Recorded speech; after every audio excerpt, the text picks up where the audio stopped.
Friends तो वर्तमान समय प्रधानमंत्री आवास योजना को लेकिन एक बड़ अपडेट रही है। सहित अंत्योदय गृह योजना को लेकिन मुख्यमंत्री मोहन चरण माझी एक बड़ घोषणा कर तो दुईटा जाक इनफॉरमेशन फ्रेंड्स यही वीडियो ही जनइबी। सो वीडियो को बिना स्किप कर समस्त शेष जाए देखा सहित वीडियो गोटे लाइक करूँ फ्रेंड्स। चैनल को जो नुआ कर आसते चैनल को सब्सक्राइब करने और पाखर बेल आइकन रे क्लिक करने आगे को लाटेस्ट अपडेट पाइबापी।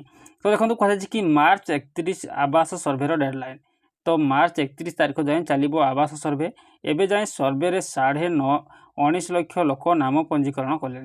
एने पंचायतराज मंत्री रवि नारायण नायक सूचना देते।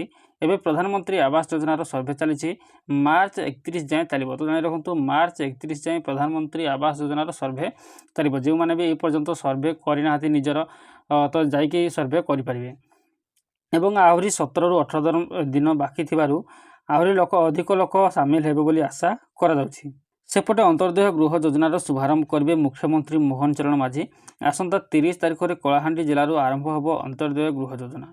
तेबे 50,000 लोक योजना सह जोड़े सरकार। एने पंचायतराज मंत्री रवि नारायण नायक सूचना देते। तेबे गरीब लोक अंत्योदय गृह योजन सामिल कर भिन्नक्षम विधवा दूर रोग पीड़ित थिबा व्यक्ति एवं शहीद परिवार व्यक्ति पद्मश्री परिवार व्यक्ति बन्या बात्या और अग्निकांड घटी घर पड़ा व्यक्ति यह योजन सामिल हेबे।